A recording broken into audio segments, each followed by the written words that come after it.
Hi, how's it there? In the name of Christ, it is my third day fasting and I am feeling sad. I'm okay. No, I'm not okay. I'm sad. I don't know how to wear my hair because I kind of want my earrings to show.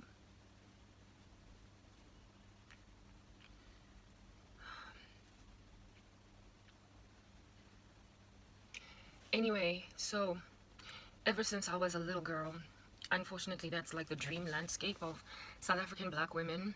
Perhaps maybe it's just the dream landscape of black women, period, but I can't speak for women in other countries.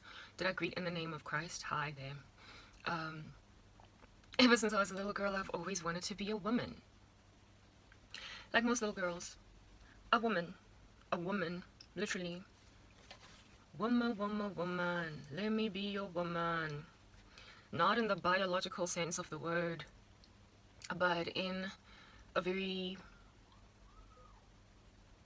spiritual sense, God sense, general sense. Whatever it is that makes us women women, in terms of our roles in society. I've always wanted that. I've always wanted to, that Shania Twain song, I feel like a woman. Oh, oh, oh, na na dee dee. I don't really know what the rest of her lyrics are.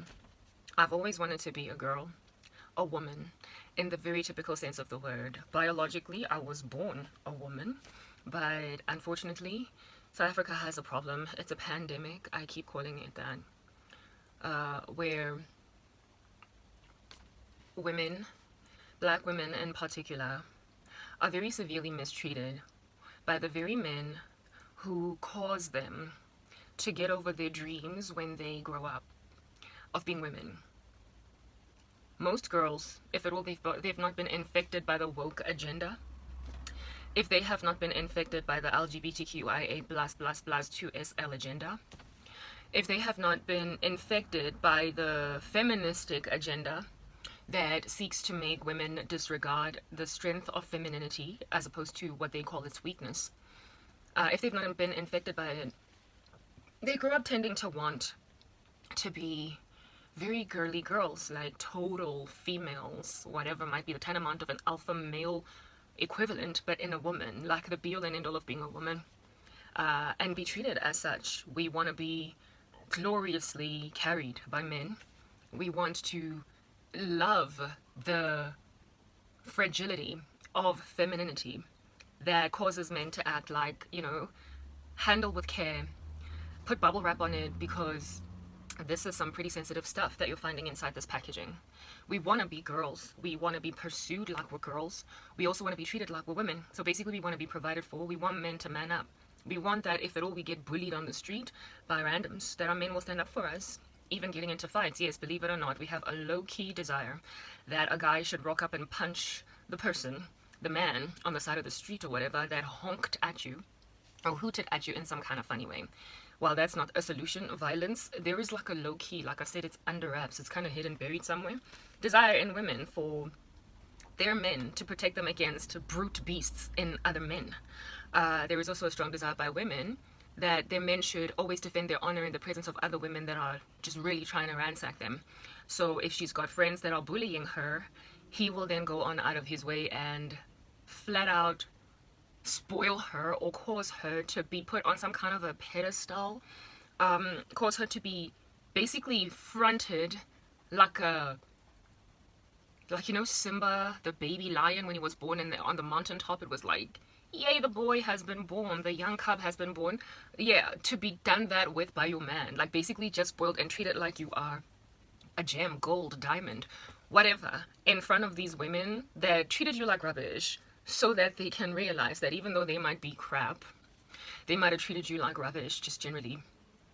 There is a man that thinks that you're better than them all. So to treat you like you are a total queen in front of some peasant-like women, and also to defend you, even physically, against brutish men that are somewhat violent and chaotic. That is what my desire has been ever since I was a little girl, to be a woman. To have a man realize that, there are certain things that I can't do and that he should be able to just get around and do them. Like opening a really tight cap on a can or whatever. Like screwing on nuts and bolts Even though I can do it, I would much rather not have to. Like lifting heavy stuff, even though really I got the muscular ability to lift it, you lift it, like you do it. Like, I know I can lift it, but you do it. I have that strong desire. I don't want to change my own tires. I don't want to change my own oil. I know there are women that are happy to be mechanics and like ransack and panel beat cars and put them back together again. I'm not that girl. I'm such a girl. Like, I just want him to be the one to get his hands dirty with car oil and him be the one to wash my car, like, every time. I don't want to wash my car. I already washed the dishes. Like, I'm totally obsessed with old school femininity, like old school gender roles. Like, you might want to call me archaic and kind of like, stuck in some antiquated mindset. I don't care. I want to bake and cook in the kitchen, pregnant, while my man changes my tires or goes to the like gas station and adds air to them, pours my gas, pays for the bill, does not expect me to compensate him for that. I want my man to wash my car every weekend, every third day, or if there's like a bird poop stain on it, to like deal with it.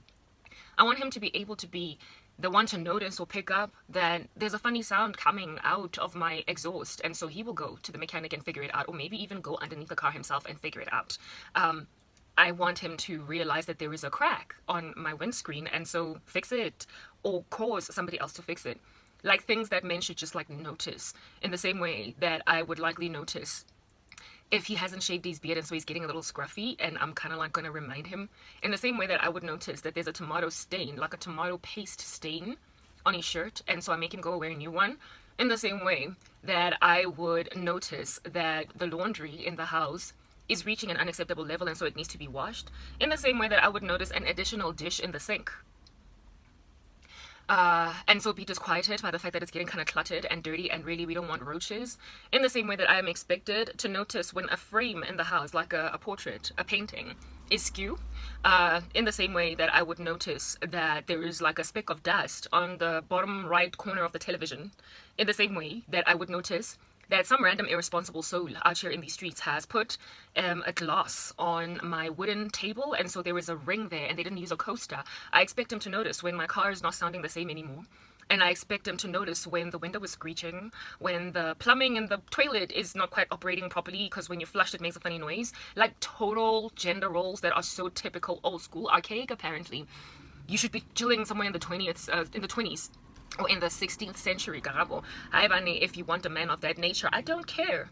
I was built to be Eve. I was built by God. And when he rescued me, he sort of kind of made me realize that I'm growing up in a wholeheartedly unacceptable society where gender roles are being like mixed up. I am a woman that has been raised in a household full of women, nothing but women, girls. My whole family is just teeming at the folds with girls. Like if there's a boy, it's just one among the girls. He's always the thorn among the roses. My aunts, uncles, everybody, they just keep on popping these girl babies, right? So with this female energy, we're a middle income, more or less family. The salaries, the money that generally tends to kind of make up the financial constitution of this family has always come from women. And the women in my family, when they date, I am fasting now for my 3rd day. So I'm gonna go and drink, take a sip of my coffee so that, I don't get lambasted by hunger. This is my morning coffee. I have these days been coming here first things first because, I don't know, life, right? Anyway.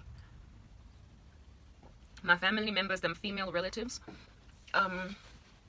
they have been, very predictably so, quite strong, like butch, as in they might as well have an Adam's apple, and testosterone, sorry, just coursing through their veins. I mean, they did not have to go to, some irresponsible doctor and get puberty blockers that prevent femininity from setting on and then get ingested with hormones that make them more manly so they can go and swim in the women's team, even though it's wholeheartedly, in the men's team, even though it's wholeheartedly irresponsible to think that's even feasible.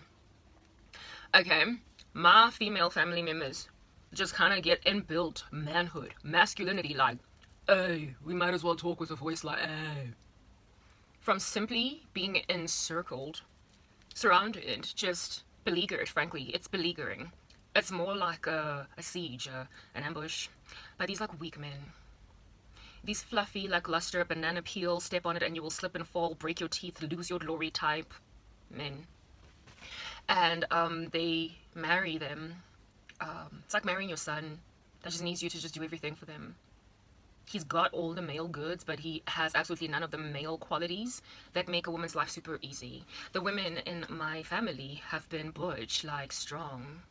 I mean, there is a difference between the strength of a woman because she's got that dignity game down, and then there's like the kind of strength that's just flat out bordering on being Danny Bravo or the Incredible Hulk, maybe even Wolverine, perhaps even King Kong bashing your chest on a mountaintop because you've become a baboon, a chimpanzee, or gorilla, whatever primate that animal is. Listen, they make women honchos. I don't dig. I literally don't. I was supposed to be born in a different century. Unfortunately, being a black woman means that if I was born in a different century, I likely would have suffered systematic oppression because of being black. But I would have probably survived better that time because it would have fitted much better with who I am. But being born in the 21st century, 1984, I'm 37, turning 38. Yeah, that's how it is to be born a woman here. You be out here playing with Barbie dolls as a kid, having these like dreams to one day be Barbie and he's Ken. Okay, like typical female roles, and then you grow up in a society that forces you to kind of get some like testosterone, a pair, some protuberance in front of you rather than, you know, a V, and then just kind of like walk around with like a thick, hard knock, chunky voice and just like flail your upset like fist at everybody because don't nobody want to respect that you're a chick. And since you don't want to die from being too much of a girl, you kind of have to then be a man. We grow up with typical girl dreams, but then end up having to just kind of forget about them.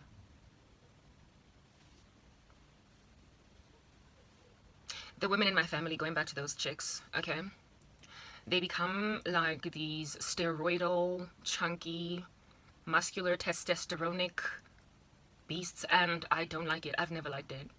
And frankly, when I saw myself evolving into one, I was like, my goodness, why is this so automatic? Why in the heaven does this become my default? I don't like it. But did anybody care? Wow, okay, so that's what it's like living in South Africa as a female. You are in these streets becoming transgender against your will.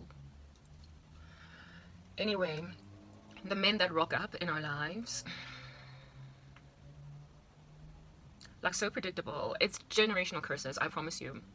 You be out in these streets dating a dude because when he asked you out, this is you on the school playground. Hi, little John. Sup? And John is like, hey girl, how you doing? And you're like, oh, little John, you have a deep voice. Oh my goodness. Anyway, I'm good. How are you? I'm good. I'm great. Unswembu. Nyaknganya. Chicken schmiggin. Ew, my babies are. And you're like, oh my goodness, John, stop. You be flirting. John Malifing. And then you start singing, Iskipa siga jo, mes balu seven siang kaza. One bamba my thumbe, one bamba my figa, one bamba my hips. And you're like, oh my goodness, he's a man. Oh my god, and then you start dating. Whatever happened to Jomo? Oh my goodness. It's like this dude with the machombo holding and the figure holding and the hip holding. This dude with the voice, like he be calling you on the phone. And as soon as you lift the phone, he's like, hi babe. It's like, you know, when a guy's voice makes you giggle because it's so deep. Like, yeah, things that make you feel like I got a man. Yeah. And then like you start to date. Yo, dude, like, why is there no congruency between your voice and your ways? Why is there no mapping with what in the world is that chunky thing on your throat? Every time you look up, I see it. And your deeds. Why are you such a wuss? Why are you such a girl? Why do I have more muscle than you? In a very proverbial sense anyway. Like, they are these tall men if they're tall. Oh my goodness, like they've got thicker everything. Thicker arms, thicker skin all around their necks, like just this voice thing. When you look at them, their necks, like when they turn aside, it's like, it's all chunky, it's all bulky, it's like, oh my goodness. Whoa, that is a physiological, biological male. But like, that's it. Metaphorical, spiritual, perhaps even metaphysical, like, you know, how they think and interact with the cosmos. It's just a girl. Like, what am I doing? Like, it's like raising a boy child that becomes a very handsome young teenage boy with a deep voice, deeper even than his dad. But he's still a boy and he needs to come to mom for an allowance. It's like, son, I love you, but I don't want to be saying, hubby, I love you, when you're more like my son. My goodness. You will be attracted to them and you will fall hook line, right? And sinker for what appears to be their manlyhood. When you get all up close and personal because you don't know Jesus, he gets all excited in ways that make you realize that he's a man and you're a woman. Like, you feel all that, and then, like, he's like, after everything has settled down, the dust, because dust settles in relationships where people put their best feet forward at first, and he's just like, such a girl. Such a girl. Oh my goodness, like, wow. What have I ever done to deserve this? I guess being born in a country that has a pandemic of witches, being born in a country that has a pandemic of men that don't know what they want. So, in the 90s, when I was growing up, yes, I'm old, take it. I know I look young, but I've been here for a minute. In the 90s, or perhaps the early 2000s, but I think it's the 90s, because I don't think I was in varsity. I think I was in high school. The 2000s came in right slap bang in the middle of my high school. It was the year 2000 when I was in grade 10, so do the math. There was a song by a boy band in this land that we all just really loved, called TKZ, an acronym for Take It Easy. And we were all really like these great fans of TKZ. And they came out with this song, and everybody was just like going cray-cray for it. And I was like, why are you going crazy? Stop. Like, why are you jumping up and down? Like, this is a celebration. It is a moment of sadness, sorrow. It's a travesty, cease and desist. And now it's taking us by a tsunami force, okay? Can't nobody breathe. When you're a teenage girl, you can easily sing along to that song. When, however, you become a grown woman and you have a salary, it becomes the bane of your gangster existence. Listen, the song was called 50. I'll give you time to imagine what it might have been about while I take a sip of my coffee. Are you still trying to figure it out? I'll humor you. Some of the lyrics went something like this. All you women who independent, let's go 50-50. It might as well have been mixed with that Beyonce Destiny's Child like jam. Let's go 50-50. All you women who independent, let's go 50-50. And we were out in the street singing it on some, oh, let's go 50-50. Even as the girls. I mean, it's okay when you're a girl in high school and you ain't got no money. And so guys are happy because you're not independent to pay for your drinks in the club, mind you. I also struggled with that. Like, I was a poor kid, right? Even though I came from a middle-class family because my mother was kind of stingy. I never really had all that money to pay for cover charges to go in clubs and whatnot. So I kind of relied on my boyfriend to do that. I don't know how many times my boyfriend asked his high school girlfriend when he was already matriculated. He was done with high school. So basically, he should be working a 9 to 5 or something. He should be hustling or something. I don't care even if you don't have a 9 to 5. You're a guy. To, like, figure out a way. And he'd be like, we'd be at the club, like, just outside on some, and you hear on the inside that it's like, and you are like, you can't wait to go inside. Because, like, you can tell that it's pumping. Yeah. And then the guy at the door, after finding out what the cover charge is, then looks at you and is like, babe, how much exactly on you do you have? I think I'm 17. Last time I checked, I don't have a job. My mom gives me barely anything at all. I can't even afford to take a maxi taxi, like, back home right now because I'm angry that you just asked me that question. Like, I'm 17 years old. I'm in grade 11. Why are you asking me what money do I have? You're 21. You are 21. You matriculated 3 years ago. Oh, but what does it have to do? The 50 rand, that's all I have in my purse. 50 rand of which I had to save up over 2 weeks because my mom was stingy. I am not about to pay for my own cover charge to go inside a club. If you are struggling with a cover charge, what in the world am I going to get tipsy on underage drinking? Okay, fine. We get that. And I would be like, I've only got 50 rands. And he would, I remember the guy I was dating at the time, he rolled his eyes. Oh, no, you didn't. Like, oh, no, you did not just do that. Like, no. He rolled his eyes. I told him I only have 50 bucks, 50 rand. And he was like, hey boy, so basically that means, yo, dude, like, hollering at one of his friends, these boys, how much do you have? Like, yo, you were supposed to go to your boy first. You were supposed to be like, hey man, like, please, like, I don't have enough cash on me, and me and my girl need to go inside.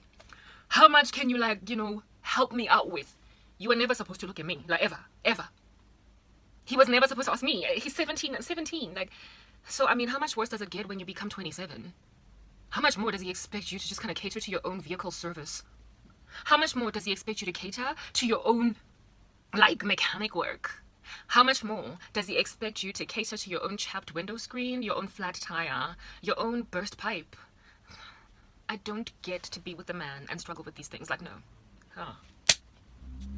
And then they call you gold digger. Gold digger ganjani when I got a career, when I'm smart. What's wrong with you? Gold digger ganjani when I'm a graduate. Gold digger ganjani dog. I have a salary. It's just that you don't get to think it is your comfort zone. It's my salary. It's like, how can I describe a woman's salary in a relationship? It's like being a teenage child, right? In still attending school with your mama and daddy providing for you. And then you get like a job at like the mall, packing clothes and stuff. Like you're a casual assistant at a retail store and you sell caps, and you get like 15 rand an hour for it on the weekends because you're a student in school, in high school. So you're there for like 4 or 5 hours and they give you in that 4 or 5 hour 15 rand an hour. So every so often you've got like 200 bucks just chilling in your pocket because you got a job at Stanley B in Rosebank. And then your mama rock out and is like, you got a job, child, now I'm not gonna pay your fees. You got a job, child, now I'm not gonna give you pocket money. You got a job, child, now I'm not going to, oh my goodness, like, Mom, what are you doing? I'm not going to give you money to, like, travel. You've got to, I'm like, but Mom, I'm not, like, Mom, you're basically kicking me out of the house. Mom, I need water. Mom, I need shelter. Mom, I need a bicycle. I can't buy a bicycle with 250 rand that I made at work this weekend. And it's not even a proper job. I just wanted to be able to pay for my cover charge at the club because my boyfriend can't afford to. And your mom is like, well, figure your way out. You're a working woman now. That's how men should see women's salaries. Like, that's how it should be. They are like casuals at Stanley B, at whatever, like a clothing store, Woolworths, okay? And you're like only 17 years old and you're really just working so that you can be able to buy yourself drinks in the club when you don't have a boyfriend there. But your mama would be wholeheartedly irresponsible to stop paying your school fees, my goodness, because you work at like a retail store at the mall. Come on. Yes, South African men. Flames, you will be shown. Flames, oh, flames. Inferno. Inferno. A ravenous fire. Goodness. Couple of degrees less hot than hell, but it comes pretty close. So, when you feel that way as a woman, and you be dealing with these let's go 50-50 TKZ randos out in these streets, it's like, my goodness. And sadly, when the whole country is just teeming at the folds with them, you feel stranded, you feel kind of stuck. You feel stuck. Like, men should look at women's salaries as just these things that supplement their lack in whatever fashion or area. It's there to get my nails did because my mama said that nail polish is enough, but I want a manicure, I want tips. But my mama just bought me like pink nail polish and said, like, run with that, child. And I'm like, well, Mama, I want tips. And Mama's like, well, you're gonna have to go get yourself tips at a restaurant, then go work there. It's like, okay, Mom. And then you go and you get yourself a job at the local restaurant so you can get yourself tips, because Mama only gonna buy you nail polish. That's how men should see women's salaries. Enough to put tips on them, get a pedicure, get the hair did. But when it comes to big things, like big provision, my goodness, you're the dude. I am so, like, gender role random like that. And it's like, it's been that for all of my life. But I have also been very, very independent all of my life.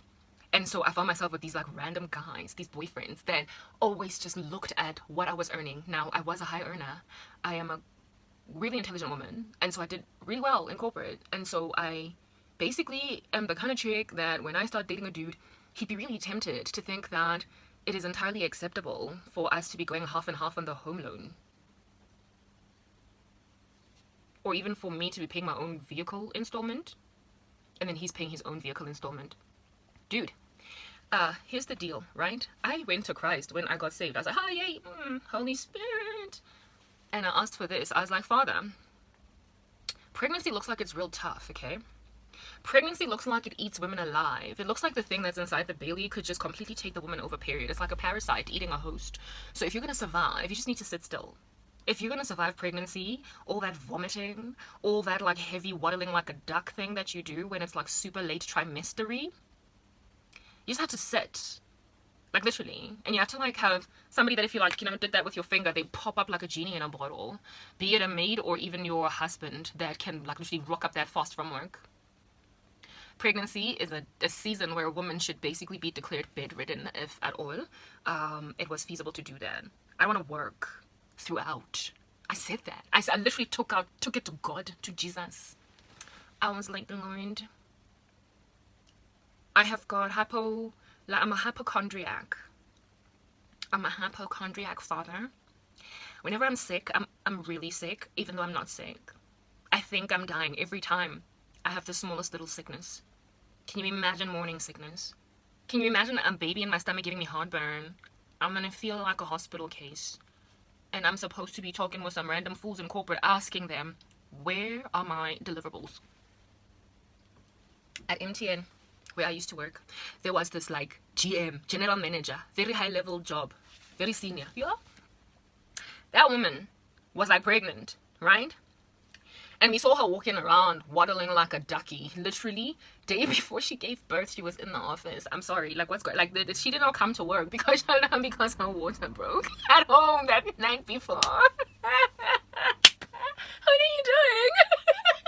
She was here waddling like a duck, general manager lady. I was like, girl, what your man saying about that? You're putting the baby in danger. Anyway, waddling around like a duck, looking like a ship, a whale, like a Titanic about to sink. And we see, I mean, like, women's noses can get huge and they can get blemished and their faces can get all puffy during pregnancy. And this woman, we be looking at her. She's a general manager, so she sometimes addresses entire departments of like 100 or 150 staff members looking like a whale.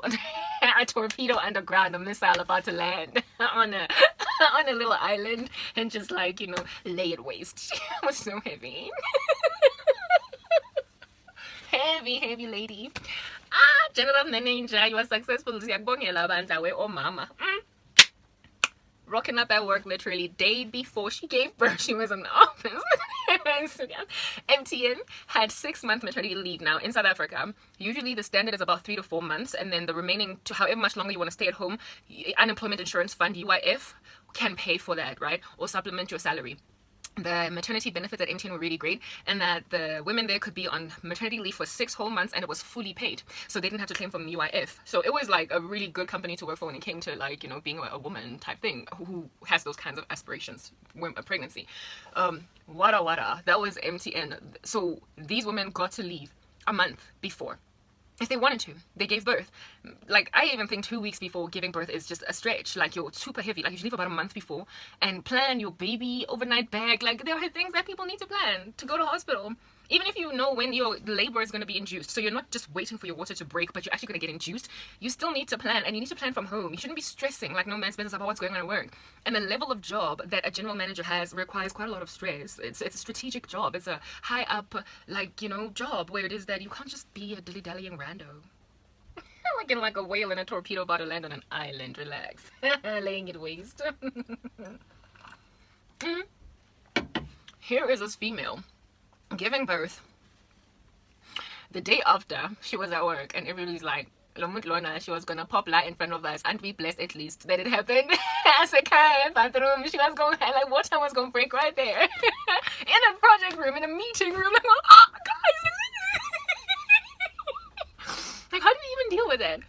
I mean, I'm a woman. I've never seen a woman's water break, but it is still bodily fluids. I mean, that stuff is gross. Like, don't be putting that on the, like, office floor. There are places for this. Oh, this female. She gave birth the next day. We were all like, thank you, literally. It's like, you know, an announcement of a death in the company, where it is that you expect to see somebody coming the next day, and the next thing there's like this grim announcement that they died in a car accident, and so I guess we're not going to be seeing them. The announcement of her maternity leave was like that of death. She suddenly couldn't come to like, all of a sudden, and it was not planned. She was planning on pushing it to what? I don't know. So she was gone, and we thought, because MTN gave 6 months maternity leave, we thought we were not going to be seeing her for 6 months. She was back. 2 months. She literally got over her baby in 2 months. I was like, I'm sorry, women. No. Who is this guy? Oh, he's a conservative commentator in the United States. I keep forgetting his name. Ben Shapiro. He basically spoke about a similar thing when he was doing a speech at some like university, saying that women, you are different. You're literally never going to remember. You're never going to miss when you're all old and dying on your in your latter senior years, you're never going to regret not giving more time to your office or your job. You're going to regret not giving more time to your children, because he's fighting the left agenda, the woke agenda, and all of this like disregarding of like the importance of family and motherhood. And it's like, I agree. And it's not just Ben Shapiro who speaks like this, but Paul Washer, who is an actual Christian, has covered this. Many Christians, like, it is just ridiculous. I felt this even before I came to Christ. It's like a natural calling we as women that we have, but we just go out of our way to disregard the fact therein of it, right? Of what are actually our desires, what we actually desire, we ignore it. This woman came back to the office after just 2 meager months, and she was still looking pregnant. Like, she was still looking pregnant. And I was like, wow. Stuff like that is just wholeheartedly unacceptable. First of all, okay, it was probably her fault. Her husband probably could not do anything about it, but that's just the thing. The thing about South African women, black women in particular, they're so much stronger than their men that men struggle to put their foot down when it comes to ridiculous antics of that nature. Like, our baby is only 2 months old. I get you have a career, but you have a 6-month maternity leave. You're not going to lose your job. You can't go back to work. Like, what? The way they're so weak, they can't even successfully put their feet down when their women are literally out of order. Out of hand. Sister, relax. Plum. Like, silently, love your baby, breastfeed, do what you need to do, develop a bond. You are already doing things that are going to create a very bitter kid out of that child. I can just see this kid one day being like, Mama, thought that she could just buy me with money. She was never here. She didn't spend quality time with me. And that's why I turned to drugs. I could just see that kid's future, like, just flashing right before my very eyes. If I don't feel like I am stepping on a man's toes by acting too egregiously, like, feministic, then I'm not with a strong enough man. Like, whatever this 21st century has done to women has been, frankly, daylight robbery from the glory of womanhood. I went to God and I was like, Father, I've always felt some kind of way about this whole thing that is happening actually in these streets that I'm observing with my 2 eyes. And so when I fall pregnant, I bego, Jesus, so I don't want to lift a finger during it all. I don't know what my pregnancy is going to feel like. I don't know if I'm going to get like one of those ridiculous morning sicknesses that last from like 1st to 3rd trimester. Even if I've got an easy pregnancy and it's like la-di-da, I'm swinging on a hammock, somebody might as well be pushing me on ikarivai. That would be like, you know, those wheelbarrows. I don't care how easy or how tough my pregnancy is, but I know that I don't want to work from day 0 up until I give birth and for a minute after giving birth. I don't want to be working. I don't want to be walking into an office, waddling around like a duck. I don't want to be climbing stairs. I like proper. Well, I mean, in terms of exercise, I will continue to do that because I love my body. I'm not going to let it go type setup thing, but I need to be on a pregnant woman roster, a schedule. I have been watching the past 2 days literally pregnant women on YouTube because I'm broody. I don't have kids and I don't know why. Anyway, whatever. So I've wanted kids for a minute. Ever since I was 23, I'm 37. Do the math as to how long my desires have been withheld from me, right? So every so often I just like click on pregnant women's stories. And I watch these like pregnant chicks on YouTube that don't go to work. And I'm like, that's supposed to be my life. I'm supposed to like wake up and then like just walk around my kitchen, eat what I want, drink what I want, take a shower, pamper my hands, get myself a manicure and a pedicure, sit on like an exercise ball and roll around on it for the sake of positioning my baby, put a whole bunch of creams and oils on my stomach, surf through YouTube, channels, watch whatever I want to watch, perhaps go out and buy 1 or 2 things at the store, shop for baby stuff, come back home, continue to like surf through YouTube channels, continue to like, you know, moisturize my belly and then take another shower if I want, feel nauseous and so take something for the nausea, see my not dermatologist but my gynae if that's what I need to, like, yeah, stuff like that. I want to be home all day for all that time. I literally went to God and I was like, I do not want to work at all throughout all of my pregnancies, however many of them there might be. I don't want to lift a finger.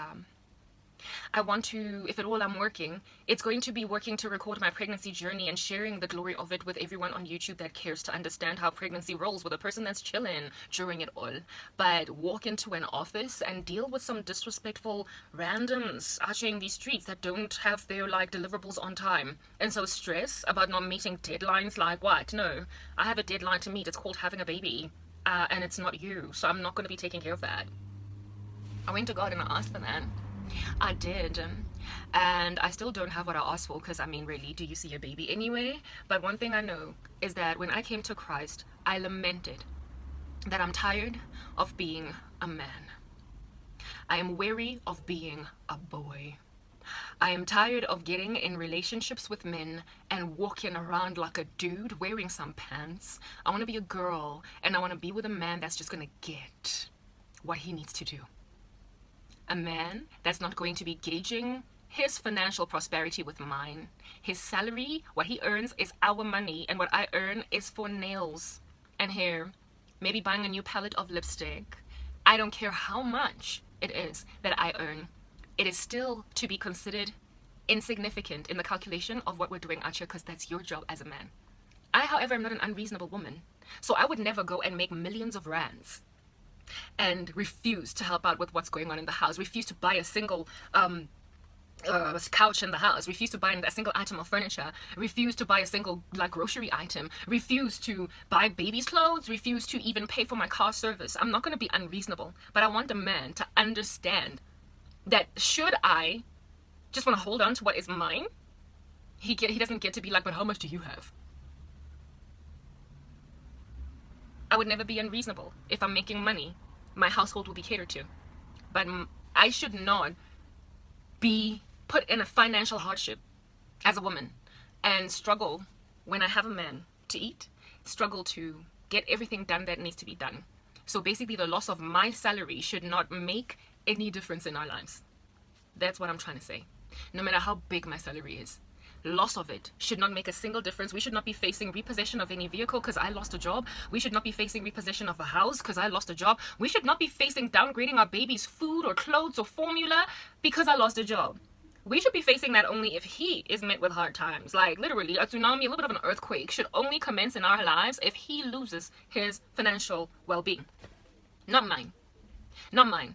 When he loses an ability to make money because of whatever might happen, unfortunately, in this world, then only should we be considering ourselves as ones who are going through a hard time financially. But if I lose money, oh snap, they fired me at my casual job there at Rosebank where I was busy folding clothes. How dare they? Don't they see that I was the best thing that ever happened to their store? And then you just walk out. The loss of my salary should be just a small little glitch in the matrix, not something that's going to entirely transform our lifestyle. And if a man can come in with that understanding from the very get-go, then we're not going to have issues. We're not going to have troubles. We are not. And of course, then, if my man is met with some kind of a financial difficulty, if I do make those millions, if I am indeed independent like that, financially, if I'm strong, then I will take over the mortgage loan. Then I will take over the vehicle installment for both our cars. Then I will take over whatever needs to be taken over in the house from him, and while he gets his life back together again. That is the concept of a helper suitable, a person that comes in and meets her man halfway. But like for me to actually wear the pants of a man, no.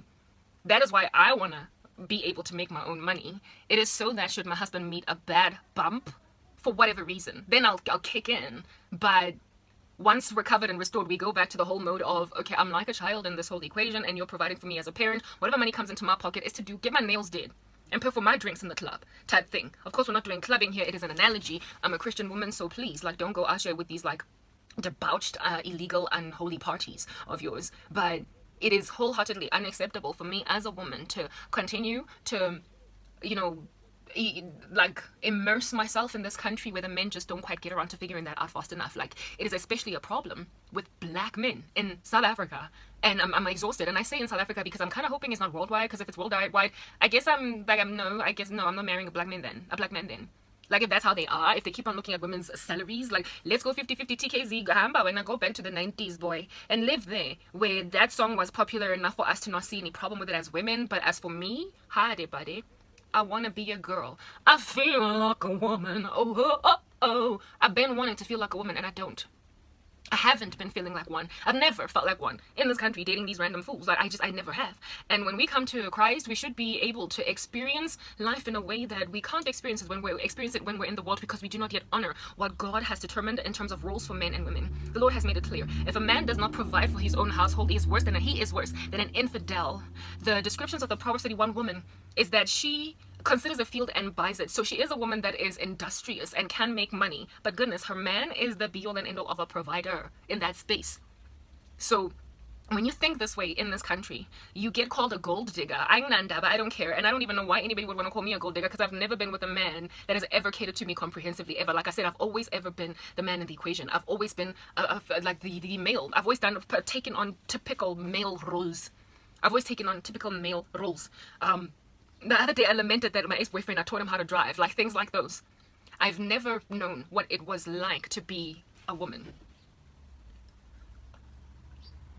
Where a man fulfills his very gender specific roles, and women are duping and deceiving themselves into believing that they can disregard their true core desires in that regard and be cool. They think they can just be content with a dude that's actually in these streets literally establishing or building his budget based on his woman's pocket too. Like the moment you put me in your budget as anything other than a line item that you need to finance, it's a problem. Like if I am a source of income in your budget, if I am not a cost center, but I am,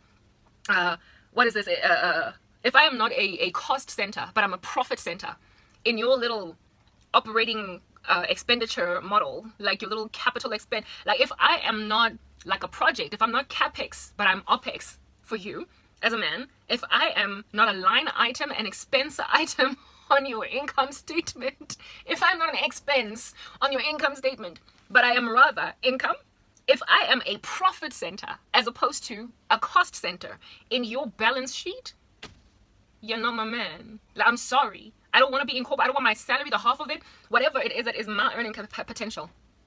I do not want it considered by a man as something that is going to help him plan and dream. If this man wants to have a 3-bedroom house and he can only get a 1.5-bedroom house, but when he sees how much I earn, he sees that as feasible, he's not my man.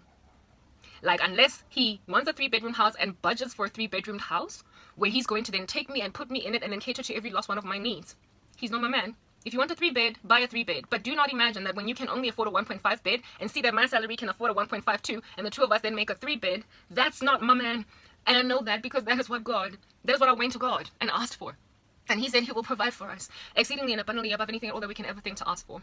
And I'm saying this not to set it out there that being a gold digger or materialistic as a woman is right. What I'm trying to help you understand is where the challenge then comes in for women who are that independent above their men. So in going back to the men in my family, the ones that get married into the females of my family, they start out all mannish.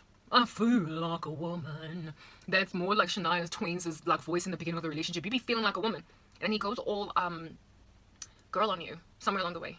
These women start out with guys that appear to be really great for them and they're doing everything, and then they start to rest and chill because the women in my family have always been so much stronger than the men. They've always been independent, much stronger financially, and they also grow much faster in their careers. Like when I started dating my ex, he earned more than me, and within a year I had skyrocketed above him, and he found no motivation in that to get his act together and stop making more money than me. Men are given a charge by God to cater to us, provide for us in that way. And when then they can't fulfill their role as men, understand it's going to create other issues later on. It's going to create a feelings of emasculation, insufficiency. And when a man feels that way, understand that the way that he loves you is going to also go down that drain. The greater your earning power above him, the more difficult it will be for him to concentrate on loving you the way that you desire to be cherished. It is a farce to anticipate that it is feasible for a man to be a stay-at-home dad while the woman goes and works. The society that we're living in imagines they can go and change those things around, and the men in question are going to be sufficiently serving of the women in question. If a guy is content in that state, he is a leech, and he frankly is reliant on a woman in a very uncomfortable way, and he cannot be trusted in general, in total, where this woman is concerned. Men will always be, always, understand, women get that.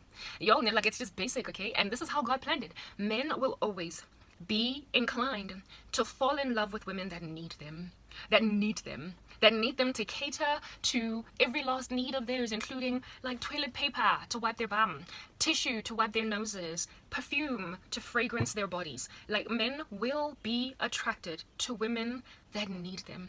And so, if you think that you can have a stay-at-home husband as a working woman, you are basically like risking your husband cheating on you with the babysitter who needs him to pay her tiny little babysitting allowance salary. And so she is being provided for by your man in a way that your man cannot provide for you. And her gratitude her gratitude. Her jumping up and down on the spot on some, oh, thank you, sir. You totally paid for my burger today. That appreciation makes men get these, like, I don't know if you've seen how cartoons fall in love. They get these, like, hearts out of their eyes and they start beating, goo, goo, goo, goo, goo, goo. And then their hearts, like, pop out, their chests, you know, like, goo, goo, goo, goo, goo, goo, goo, goo. And they start to beat, like, he will develop, like, a low-key crush on some chick that was like, you've been so providing to me, thank you, oh my goodness. And then she's all flustered because he paid her babysitting salary. You will lose your man to the babysitter. I kid you not. You will lose him to the random woman next door that keeps on getting slapped by her boyfriend, and he rocks up and saves the day and talks to her and says, are you okay? Are you cool? And breaks up the fight and causes this, like, abusive boyfriend to, like, skedaddle, to flee, to run. Like, if he decides to go and be a hero to this chick that keeps on getting beaten by her boyfriend, like, right next door to your own house, there will be feelings that will develop. It's not that he's trying to cheat on you. It is not that he's actually going out. He's rather being, you know, a decent man that is, like, stopping a man from beating his girl. But the gratitude that this weaker woman will have for him, for his protection, will just cause him to, like, a little, just a tiny little bit, go, go, go, go. He will develop a feeling. He will develop feelings. He will get a crush on the battered girlfriend. And so he is going to cheat. And even if he doesn't cheat on you, he will have greater affection for the weaker girl. So if you do not let a man be a man, there are more than enough gold-digging randoms in these streets that are going to make him feel more like a man than he ever did. My ex-boyfriend had a very strong girlfriend, financially. And I found out that he wound up married to the woman that he cheated on me with a lot of times when we were dating. And I had so many problems with this chick that I once even gave him an ultimatum and told him, if you don't stop contacting this chick, it's over between us. I didn't have proof that he was cheating with her, but she would call him at, like, funny hours of the night, and I was upset with that. They'd known each other before we started dating, and he wanted her, and she rejected him because he didn't have much. He was basically not in her financial league. She was one of those gold digger types, and she rejected him because of his financial standing. Later on in life, I made him a man that other women desire, and he started making money, and now he married the very woman who rejected him when he had nothing. So she's untrustworthy, basically. She cannot be trusted to keep it in a bunch because she's a gold digger. But he married her, and he struggles to pop the question with me. He is, to this day, yes, still afflicting me quite violently because he realizes what he lost. He misses the ride or die, but something made him marry a gold digger. Something made him marry a woman that he can't trust, that he can't rely on to be around no matter what, through thick and thin, because she rejected him when he was in thin. And then he got thick, and then she was all of a sudden happy to be his wife. When I found out that he married that girl, I was like, okay, whatever, right? I can't say that I was hurt because it was so many years after we had broken up. And what is this? He gets to do whatever he wants, right? He was no longer in my life, but for me it was like, but she's the woman that broke your heart. And that, like, if at all she hadn't broken your heart, you and I would not be together, because I came, like, after her, like some years or months after her, like random stunt on him. And when I found out that he married her, I was like, you literally went for a woman that you cannot trust. But I understood why he went for her. I got it. I got why he chose her. He chose her because she is the kind of woman that needed him. And he would ever provide for her. He would be there for her. I was more moneyed than him. I was stronger than him. And he just could not be entirely a man, even though he never really complained that I was too independent. And when this woman that needed him for everything, including the toilet paper that wipes her bum, he then was able to feel like a man and bash his chest on a mountaintop like King Kong. And so for those reasons, this is the kind of woman that made him feel like I can be a man here. I can be content and comfortable. Content and comfortable. So what lesson I'm trying to bring forward here is that love is not enough, yes. And secondly, there are certain things that are just so basic to how we operate as human beings that if you don't respect them as a woman, you are going to find yourself falling short in the worst way, because your man is going to struggle to be in the shadow of a much stronger woman. No matter how much he loves you, no matter how much, he's just going to struggle, and it's going to be easy for him to get those good feelings for even an untrustworthy woman, but nonetheless that needs him for every ounce of protection, every ounce of provision, every ounce of, literally, that's why men go on and when they break up, when their relationships end with really strong ride or die, like financially secure women, they end up married within just a few months to, oh my goodness, like some chick that ain't got what you call jack on you, like some chick that is lesser than you, that is materially less than you, but also character, like her character is flawed. All she sees is his money. She is not really truly in it for anything other than the fact that he is able to comprehensively cater to her in this way. With all of these gawking character flaws, and with you having been a lot more ride or die to him, he will nonetheless fall hook, line, and sinker for her in a way they just never did with you. And that is because men are inbuilt by Jesus Christ of Nazareth, by the God of the universe, to be needed by us. They are inbuilt to be our providers, our protectors. They are inbuilt to be those who service our needs and who cater to the weak elements of our persons by being stronger. They have got physically stronger bodies. They have got they are wired a particular way to think a particular way about women, and so therefore when women are kind of like slipping into their roles, yeah, the ones in the 21st century might act like wokeism is changing them, or the feministic movement is changing them. But remember, I mean, as in denial as the woke agenda might be, that gender roles are not quite what they are. Like, they're in denial about gender, that, you know, being a woman and being a man is not quite factual like it used to be once upon a time. They're in total denial about facts. But bottom line is, we know that they're in denial about, yes, facts. And so because they're in denial about facts, you can't therefore write off what becomes the ultimate inevitable end result as a result of putting together certain variables that are factual to that fact. Like, if you bring a woman and a man together and there is a baby created, it is a fact biologically that only the woman can carry that baby. So when facts produce certain like predictable outcomes, to imagine as a human society that you can produce a different result because you changed your mind, because you got transformed or evolved in your thought, that you caught up with what you call the times. To think that the outcome, the predictable one at that, will then be different is to be naive, is to think that 1 + 1 can one day strangely become 3. No, it's 2.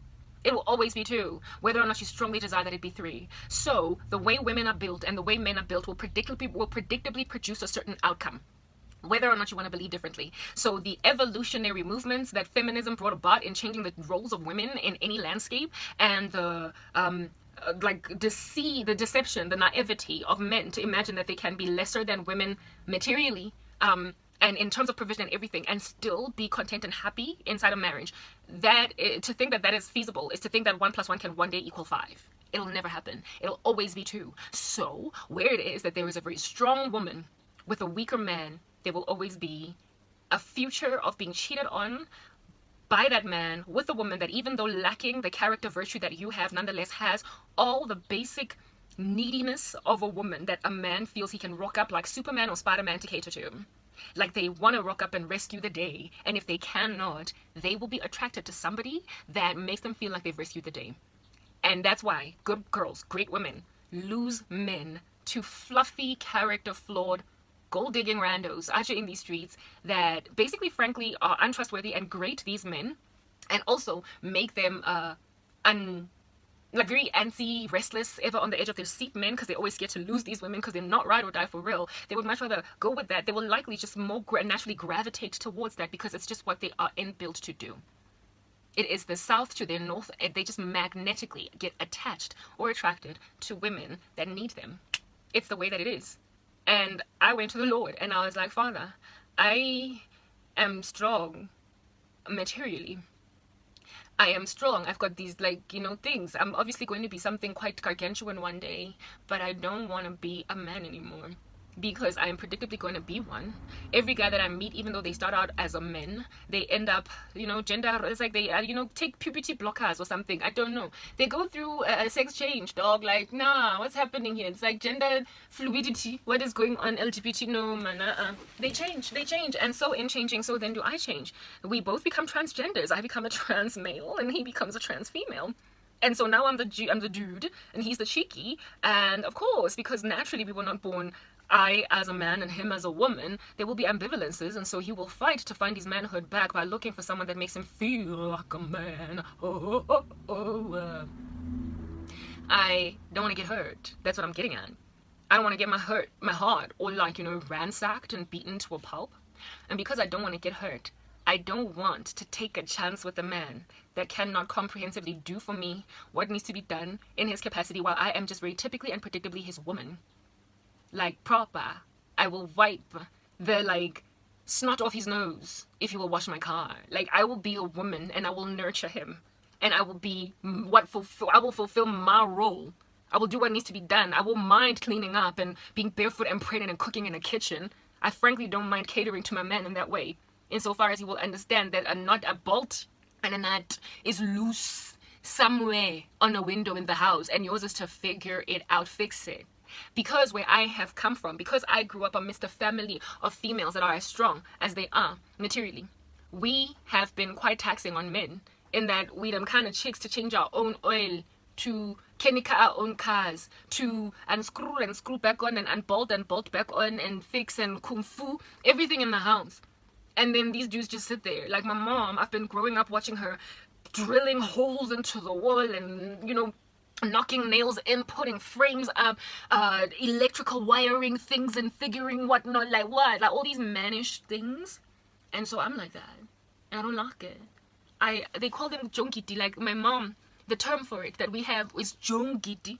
Jongiti. So jongiti is apparently this dude, like, you know, from back in the day that was just ever DIYing. Like he did everything, like he was just like the go-to guy for every household job that you can think of. Like if you want your plumbing, your blocked drain, your blocked pipe to be set free, loose like a fly, what is this, like a dove in the sky, call Jongiti. If you want your television to work, call Jongiti. If you want your radio to be set to the right frequency, call Jongiti. If you want your bonnet on your car to be cleaned, to be straightened out because, you know, hail damaged and repair, call Jongi. That dude is a DIY. And my mom has held the reputation of being a Jongiti, and so am I now.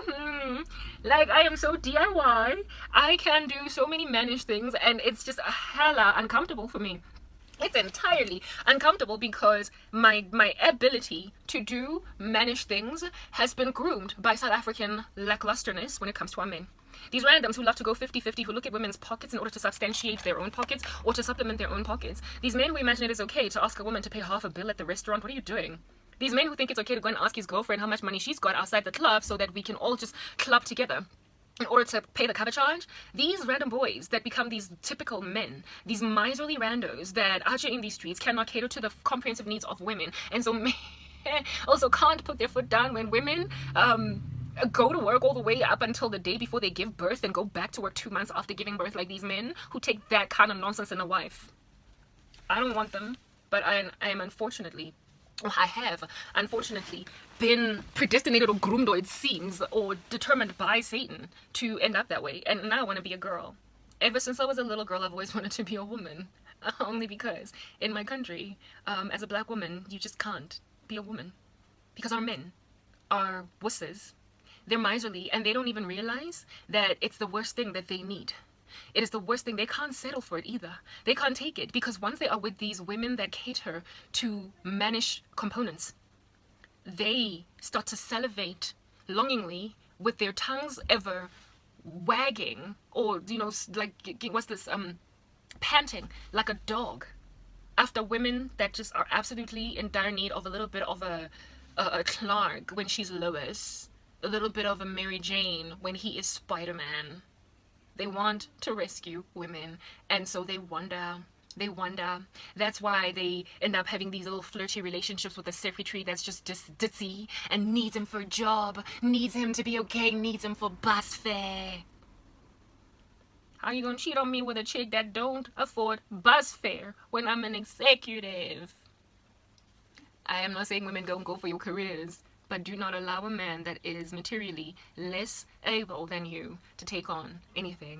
He has literally got to be the be-all and end-all of provider, such that if he lost a job, maybe you could crash and burn as a couple, but if you lost a job, literally everything should continue to run like a well-oiled machine. It should just be like a scratch on your shoulder that needs a band-aid, and then you'll be okay in a few days. Losing money as a woman should make no difference to the life of a relationship, but losing money as a man, that should be the calamity, the tsunami, the war, the earthquake, the 7.9 magnitude at that earthquake. That should be what man losing money is. I'm talking Fred and Wilma Flintstone type provision. You be living in bedrock. It is the only relationship that lives without a man envying his woman like there is no man's business, and without a woman having to deal with her man cheating on her with the next door neighbor battered wife or battered girlfriend that your man intervened in rescuing because he was too busy being a stay-at-home dad to be in the office to therefore intervene in a domestic dispute between the next door neighbor couple. I don't want to be cheated on, and not only that, I also don't want my man to feel like he just can't quite cater to me fast enough. He needs to be able to protect me, to provide for me. He needs to be able to make me look better than my friends who wreak havoc in my life with their jealousy. He needs to be my comforter when I got jealous friends. He also needs to be my protector when I got brute beasts of men around me that just cannot stop groping at women's breasts uncalled for, and so they are sexual harassers. He needs to be the dude that protects me from being spoken down on in the street. He needs to be the dude that is Kenny King my television, Kenny King my car, Kenny King my fridge, Kenny Gebatung. He needs to be the guy that is just basically Mr. He is Jongiti. Not me. I'm Jongiti and I don't like it.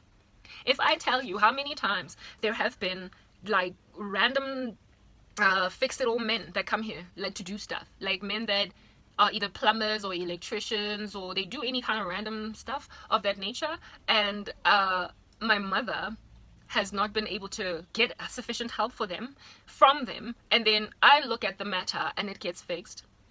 The Wi-Fi here in this house has not broken, but had some issues, glitches so many times.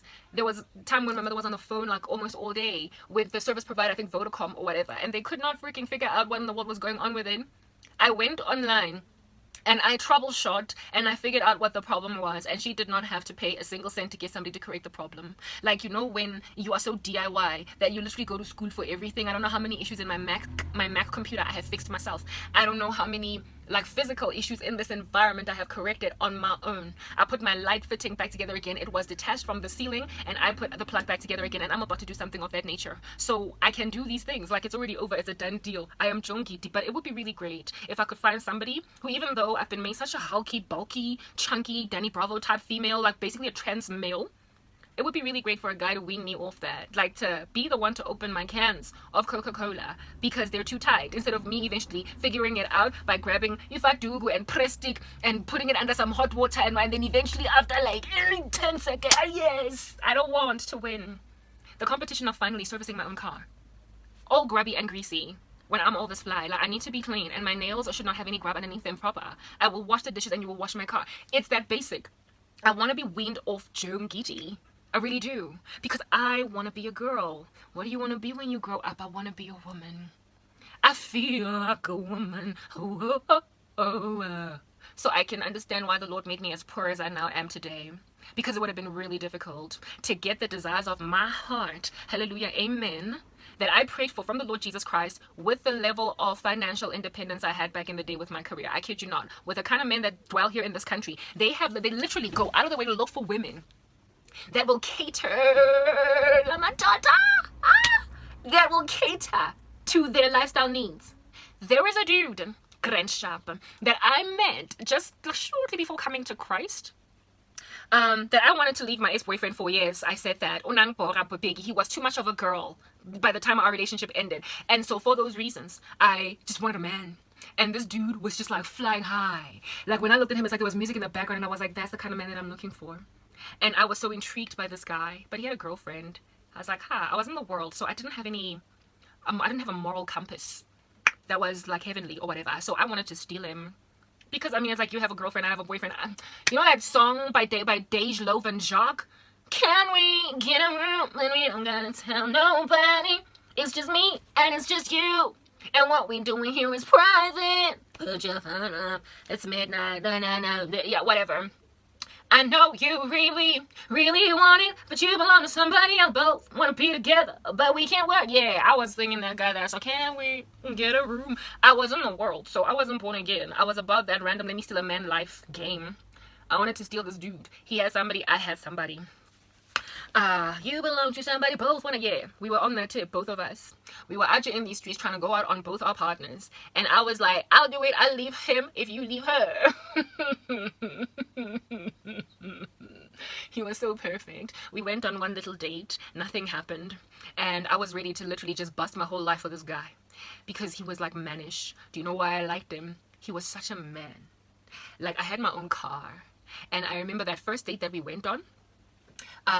During that date, by the way, I was broken up with my ex at the time. We were on and off, remember, right? So I never actually cheated on my ex or went on a date with another guy while with my ex. We were on a break. We were broken up. And in this breakup, I was like, okay, let's try this. Can we get a room? But we don't gotta tell nobody. But I wasn't trying to sleep with him or whatever, but I was trying to steal him. I was trying to make like a bandit. I'm not gonna lie, I was a kleptomaniac for this guy in particular. I wanted to steal him out of that woman's hands. And what made me fall hook, line, and sinker for this guy to a point of wanting to take that risk of leaving a long-term relationship for a new one, where he would also have to do the same thing. He was also in a long-term relationship. The thing that like took me like a tsunami, like a fire force thing, was the fact that he was such a man. Like, I was like, I was an independent. I had like a whole strong career in corporate. What? So did he, right? This guy knew what I had, more or less what I earned. He knew my lifestyle. I had my own apartment. It was well furnished, all that jazz. And I remember, because I'm so used to these dudes who are some, I'll meet you at this restaurant because it's like halfway from my house and halfway from yours, and so we will literally just meet halfway, pack our cars, and then start to see if we can't eat half the time too, because everything we do is 50-50. I've had so many of these random dudes. I'm itching right now just thinking about them. They give me lice. Suga. This guy though, he first of all called me up. And the way that he organized that date, like, he was telling me what's gonna happen, I was like, nobody just tells me stuff, dude. I talk all the time. And I'm the one that recommends where we go. But he called me, and he was like, hey, what are you doing on this particular day? And I was like, I don't know, you tell me. He was like, okay, very well, this is what's going on. This is the itinerary on this particular day. And this is how we're gonna do it. I'm gonna come and pick you up at your place. And then we're gonna go there, and then when everything is done and dusted, whatnot, I'll drop you off. Like, he didn't even ask me. He did not even be like, so how do you want to do this? Do you perhaps want to like drive to like this place, park your car, and then we'll move from there? He was like, I'll pick you up. We're gonna do this. This is the itinerary. This is how the date is gonna go. And I was like, can we get a, and we don't gotta tell nobody. It's just me and it's just you, and what we doing here is private. But I wasn't trying to go out like that, because I fell for him because he so responsibly just took on the role that he was supposed to take on as a man, and knowing that I also had the ability to do much of what he was doing for me for myself, but nonetheless did not even insist that I contribute, that I drive my own car. Like, he treated me like I didn't have a car, and I loved that. Because I want a man to drive me around. I keep on complaining, like, there's this one complaint I keep making, that I've never been a passenger, guys. You know? That song. Yeah, well, like, this dude is basically singing about how it is that he's driving, and on his like passenger seat is like a yellow bone chilling, just wearing these big fat zazas, the sun coming in, making her look like a peachy pouting princess. I've never had a dude that's chocolate. I ain't yellow, but you get my point. Like, I don't know how to be a passenger. I've always been the chick driver. I've always been the person with the clutch and the stop sign and the cul-de-sac and the, like, U-turn and the robot. I am the driver. I've always been the driver. I've always been the one with the passenger dude. And, to a point where it was uncomfortable for me to sit in a passenger seat. It, like, when you're so used to being independent and doing things that when finally you're a girl, you're kind of awkward. You don't know how to walk, how to like keep yourself in a bunch. It's like, have you seen these what do you call them, these these guys, these gay guys on TikTok that like do modeling things? They do modeling, they walk like they do a runway walk, but they start out like literally that is like what their channel is made up of, their TikTok thing is made up of. And he's wearing heels and he's struggling to walk in the heels, like for like 5 seconds, and then next thing he like props himself up and then starts to walk like a girl, walk like a woman, like that runway walk. Yeah, well, I feel that way when I have to be a girl, because this country makes, especially black women, it makes us so manly that we struggle to walk in heels, we struggle to wear pout, we struggle to be girls, such that when a man rocks up and is actually trying to be a man to you, you make like those gay guys that are wearing like heels and they're like stumbling around in the next thing, and then they start to walk like a woman. I'm not actually proliferating effeminateness for men. It's not okay for men to do that. They should not be trying to be like women. But indeed, women that have been made like men are exactly like those gay guys on TikTok that do runway walk type videos. They struggle to be women when they finally get treated like women by men. They wobbly legged, but over time, in due season, give it time, if you treat her like a woman long enough, they will then comfortably walk in it. They will kill that runway walk and they will continue to do it, right? This guy, I was wobbly legged with him at first. I struggled so much, like, for him to pick me up, for him to basically be the dude, for him to give me the itinerary. I wanted to like bite his nose off when he was talking and whatnot, but like literally by the end of the night, I was like runway walking. I was runway walking. I was sitting in that passenger seat as a woman that is being driven by a man, and I was comfortable that I was not the one holding the steering wheel. That's why I wanted this guy. I wanted him high and low because he made me feel like a woman. For literally that one date, we went on one date. Anyway, he made me feel really good. But he was a South African man. And guess what he did? His woman, the one that he was with, was strong. Very strong. She was very materially strong, from a stronger family than him. She basically showed him the world. The reason why he was drawn to me was because with me, he could be a man, and he felt big like King Kong on a mountaintop. He literally went out on his girlfriend. When I went on a date with him, he was still with his girl. I was broken up with my boyfriend, so he was cheating on her, but I was not cheating on my boyfriend. We didn't do anything that night. We didn't kiss, nothing. He was such a gentleman. That's what he did not even try and get anything out of me, sexually or whatever. We went on a date and he dropped me off and that was it. And he was torn with me. He was on and off with me. He did not know what to do because he had these strong feelings for a woman that needed him as a man.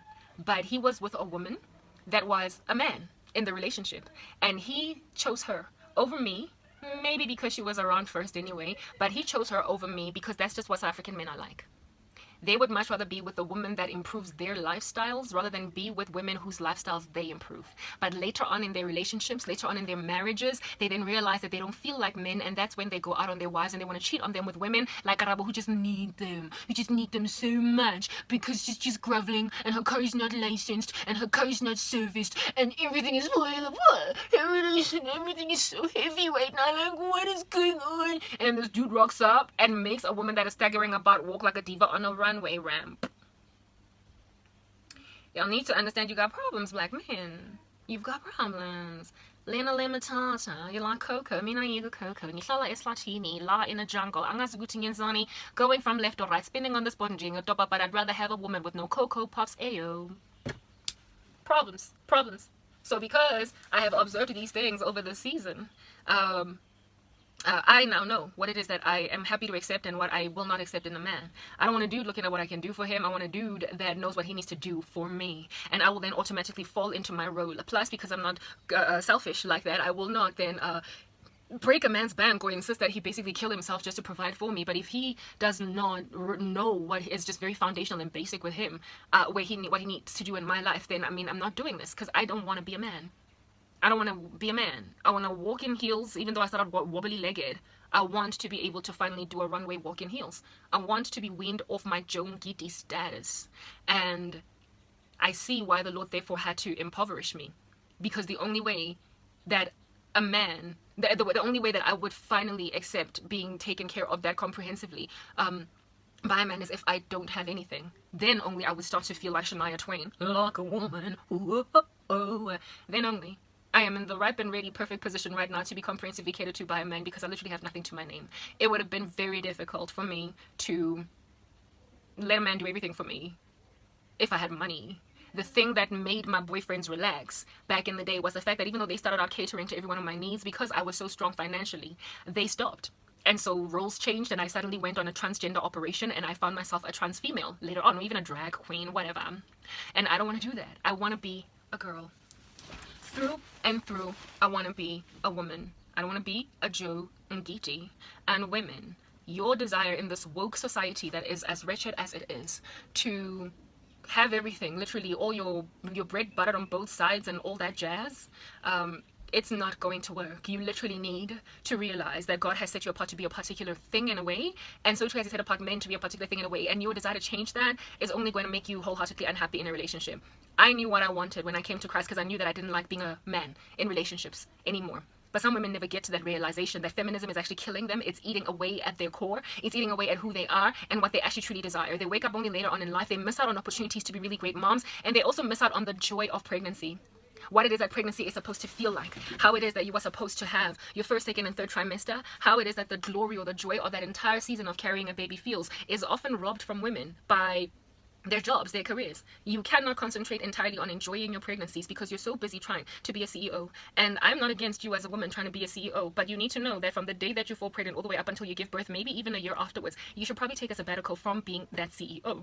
You should probably, I'm not saying stop working. No, I would never say that. I am a desirous independent woman in and of myself. I do believe in studying, education, all that jazz. The Proverbs 31 woman considered a field and she bought it. So she was basically somewhat of a CEO herself. She was an industrious woman that did work. So I'm not calling for barefoot and pregnant with no career at all type setup thing as you find in Stepford. I am not proliferating the Stepford system like with Stepford wives. I'm not proliferating the reversal of the women's liberation movement at all. Like, yes, it is irresponsible for men to think that women cannot work at all. Men need to also realize that God did not intend for women to not work. The Proverbs 31 woman is indeed a worker, and Eve herself is a helper suitable, so she works. But roles are the world.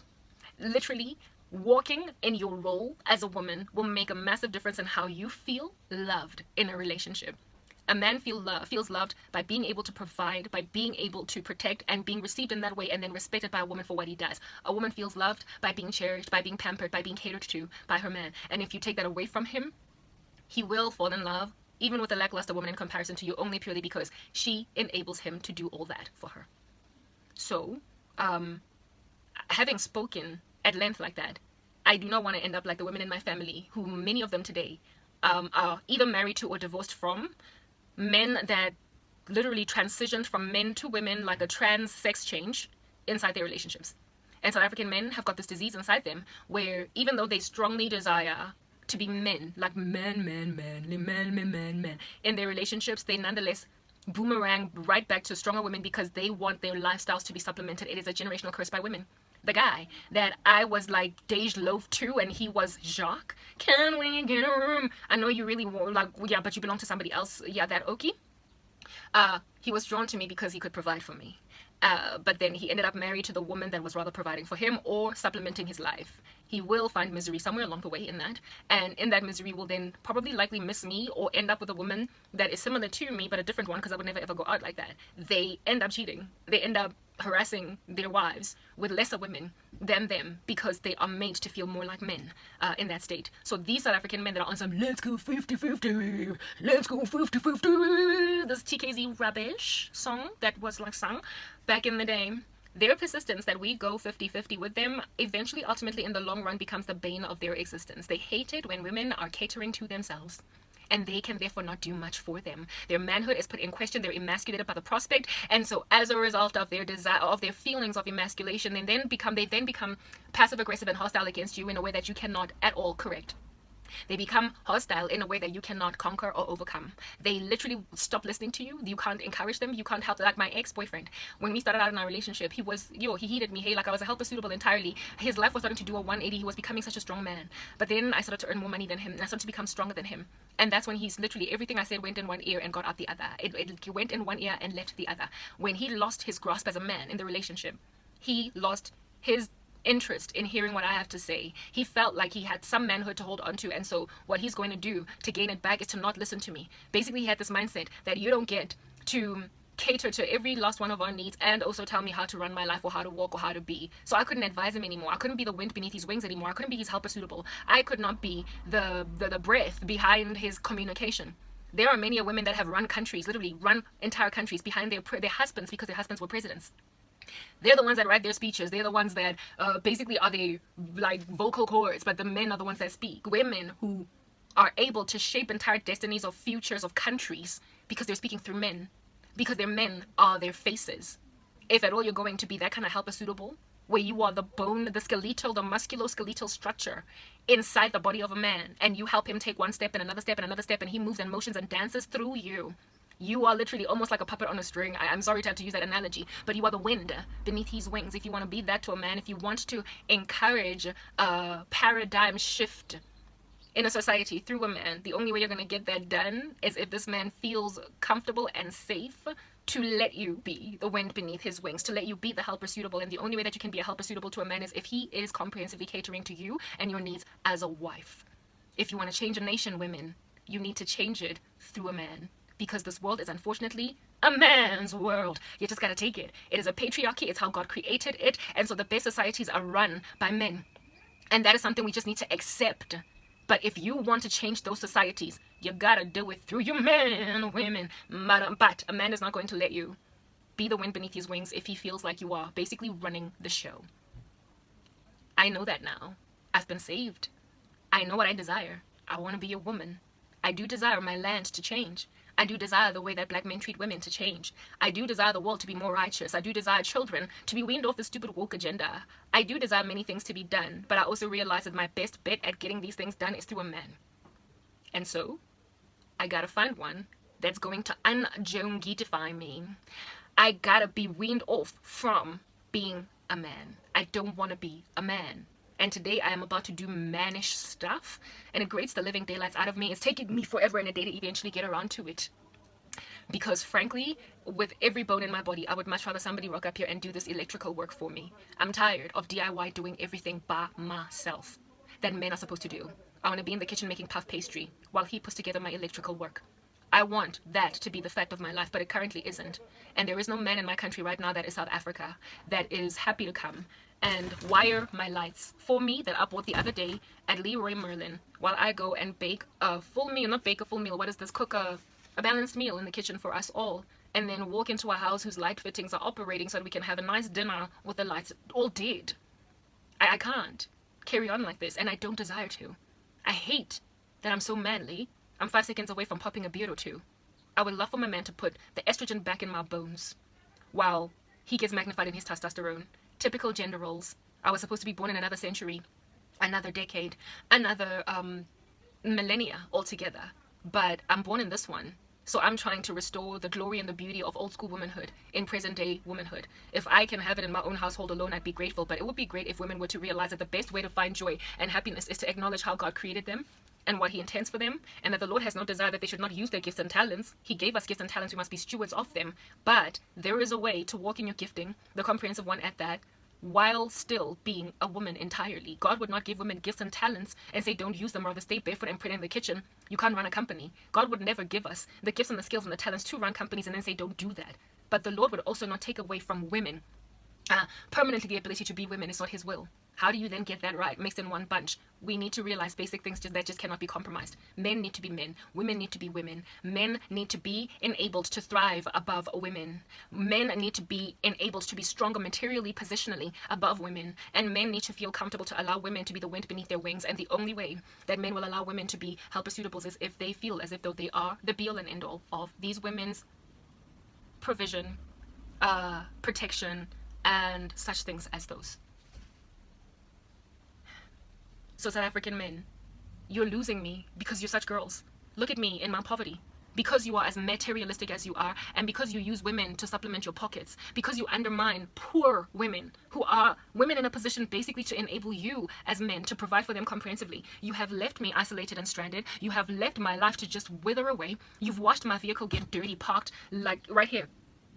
With its tires all flattened and no petrol in it, and the service having been done, the license disc is expired, my own driver's license is expired. You've watched me be unemployed for years. You've watched me struggle to make ends meet, get toiletries, like basic things, because you want to go 50-50, and you can't go 50-50 with a woman that has nothing to give. And so because I cannot supplement your lifestyle, because I can't help you buy a 3-bedroom house while you can only afford a 1.5-bedroom house, you therefore have left me isolated and stranded in favor of women that are materially strong to be able to enable you to come together in a mortgage loan installment contract with the bank to get that 3-bedroom house, and then you like salivate outside my life, watching me desiring to be Rabobi, Spider-Man, like whatever, desiring for the life of you to rescue me now that you get to feel like a man with muscles and stuff, and like Danny Bravo, you know, you can totally like, you're like Thor and you've got that hammer.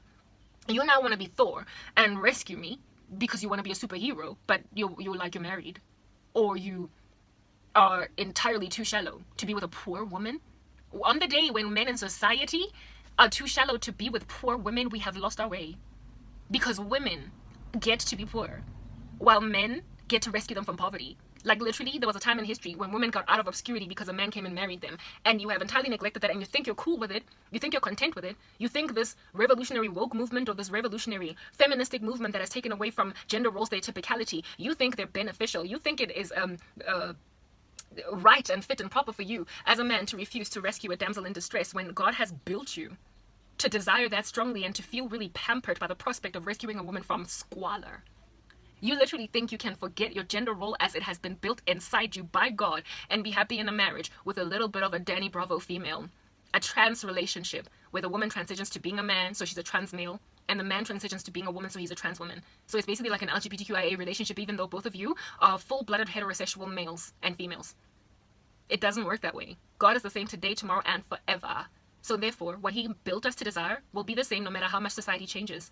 And so you set yourselves up for failure by marrying conveniently for money in classism, that you and your wife can have a big fat mansion when you could each only afford half of that. By simply being too materialistic to accept what God has given you, you have gone on to compromise on a very thriving, loving marriage where everybody is wholeheartedly satisfied and the man is not going anywhere and neither is the woman going anywhere. Babies are happy, children are happy, everybody is happy, and the man is doing what he's supposed to do and the woman is doing what she's supposed to do. I want to be a woman, and the Lord has seen fit to give that to me. So South African men, you're going to lose me. You're going to lose me entirely, especially the black ones, precisely because you no longer have any desire at all to be men, because you want your women to supplement you, to complement you, to meet you halfway. I have no interest in walking around like a teenager in grade 10 when I was 16 or 17 listening to TKZ saying, let's go 50-50. I don't want to. I intend to make money in and of myself one day, but you must understand that all the money I make, whoever I will marry, will and must entirely understand, is there for my manicure and my pedicure. I'm not going to be unreasonable and not do anything with my money, but the man should understand that it has nothing to do with his budget. I am a cost center in his life, while he is my blesser, proper. You know this saying that you guys call blesser? Yeah, my husband is my blesser, guys. A real blesser, not this unholy, unrighteous one where a guy just throws money at you and you give him sex, but a man that understands that he who finds a wife finds a good thing and obtains favor from the Lord and in and of himself is therefore blessed on that day by being a blesser. If you want to call it a blesser, but a righteous virgin, a righteous blesser, a man that is a blesser in the life of a woman is one who gets what his role is, who marries his wife, and who does what needs to be done. He gets all dirty, gets oil on his chest from mechanicking your car or hires the services of a mechanic, whatever, but does not expect his woman to be out here in these streets groveling trying to figure out what's wrong with her car. Ngiyafuna nami iblessa kodwa eyami iphuma kuJesu, and you're going to understand ukuthi ibless iphuma kuJesu indlela niyachada. I expect uqansi in return for fixing imoto or buying you makeup to do face beat. No, he literally caters to every last one of your needs, marries you, makes an honest woman out of you, and allows you to feel like a woman. That's it. Jongani is electric appliance sam. Flat screwdriver. Come on. Like, look at the lady in question. Look at me. I am such a chiquita. I'm like out in these streets flail like, wait, I'm flipping hair and everything.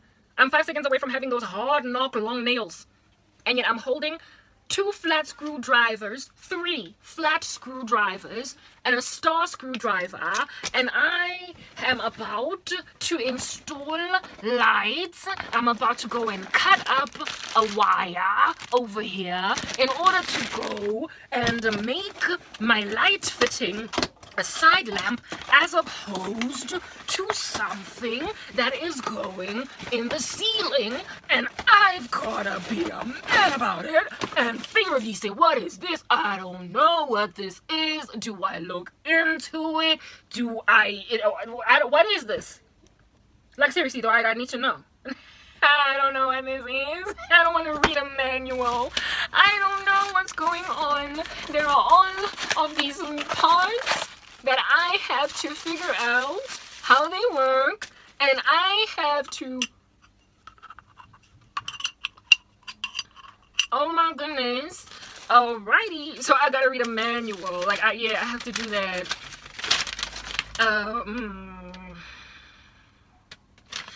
I have not been working out these past few days because I don't want to work out before I show you what lighting actually does. Because the other day I spoke about lighting and how it makes all the difference in the quality of your workout. It can like iron off cellulite, stuff like that. So I'm basically missing out on exercise because I cannot yet work out until I've done what I need to do with my lighting.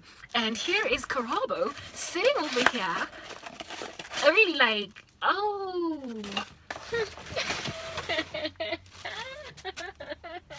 I've got screws and I don't know where they go. And I have to figure it out. Go on the Google machine and figure some stuff out. at the Leroy Merlin. I tried to get the electrician guy there to do it for me. The one that you keep on seeing in my videos. I was low-key trying to get the guy to realize that I'm just this fluffy little woman. Help me, please. And he was like, do you want me to do it for you? I was like, okay, no, it's fine. I can do it myself. South African men. Yo, namosebenza ku-DIY shop. Awufuna ukusiza omunye umntana. Mina ngazi ukuba ndantonana. What's going on, guys? Plastic. Ngiyazi ukuthi plastic yini, futhi. Kodwa lezi zinto lezi kwamele mina ngizilungise mina kwam self. Live neutral. Live okay.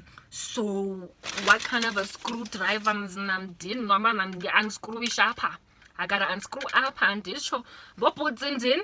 Airports Africa. Where last 10 boputs. After 10 and I'm petting my light fitting up and the petty light for 10 pounds and ton. And as man and ton put and as balento like fitish away in le put county. Oh, maybe and don't guys. This is a Nanda's bomb and I don't ask this. I mean, dingwi diva, nitimina diva. Nitimlang phone na matota. That's why in Plami Funkot and Matota corner. Alele. Some Nanzala like and putting it, eh? Diva. Timnangwi diva. Si selt man di diva. Diva Jani. Hey, Mzans. South Africa, I'm sorry. Like, I gotta put this myself. And the manual is this one little sheet of paper. Ensure main supply is switched off. Insert masonry plugs. What in the world are masonry plugs? Or masonry? I'm thinking Freemasons. Insert masonry plugs into mounting surface. Okay. So what is the mounting surface exactly? I don't know none of that. Fit mounting bracket onto mounting surface with self-tapping screws. Okay, so I know what self-tapping is, right? Connect main supply wires to terminal block 3. Okay, so I also know what that is. And making sure all connections are tight. Okay, I know what the word tight means. Fit sealant cap onto mounting bracket with screws. Okay, so I know what the mounting bracket is. At least I know what screws are. It's these things that I don't know where they fit. Hey, bacho. Foot is now they lost. Madonna, where to? Bantama screws. I thought they're gonna get lost. Use lamp shade rings. Lampshade. So now this is a lampshade as opposed to a light fitting. Use lampshade rings and mounting tool to fit the shades onto lamp holders. Okay. Yeah, I get it. Okay. Fit lamps. 7 lamps excluded. 7. No, go to put them nandi bona 4. I only see 1, 2, 3. So why do you mean 7? Oh, no, you mean 7. Why do I do that? I don't see 7. Somebody tell me. Number 7. Where does 7 fit like proper? I don't. Where does 7 fit in? Yo, these are 4. My God, help me. 7? What does 7 have to do with anything? Like, where do you see anything here that needs the number 7? Like, reconnect power. Okay. Lamp replacement. Disconnect power and allow for. This is the only manual. The only one. The only one, guys. And these are the instructions. Now, come and your book back at this thing together. And I'm an electrician. I'm not an electrician. I'm an electrician. Set up with your life thing. So I gotta know, grab this. Alright, okay. Alright.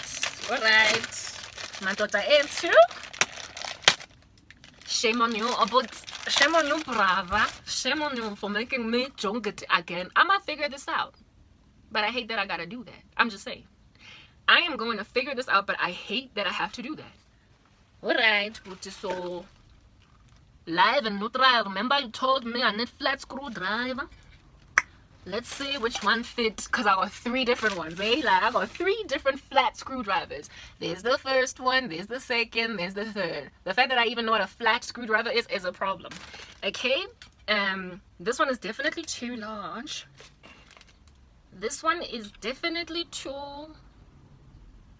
Nah, this could be the right one. It looks like it might be.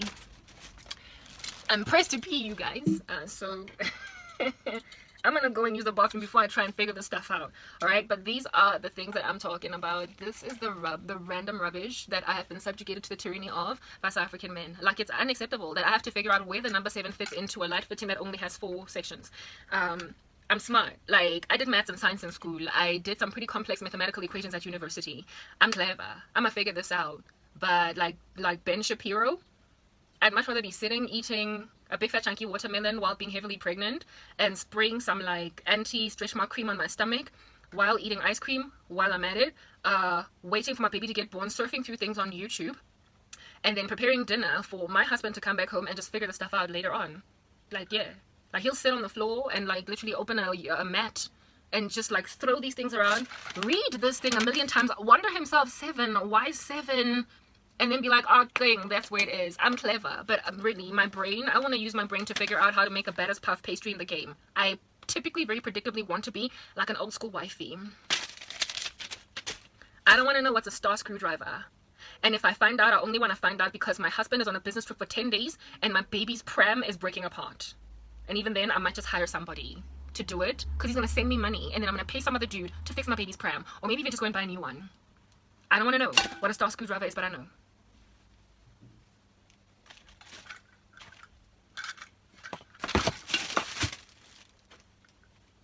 I need to use the bathroom. When I come back, I'm going to assemble this thing, but understand that it's entirely unacceptable that I had to do that. Jesus Christ did not intend for women to be figuring out what star screwdrivers are. I'm just saying.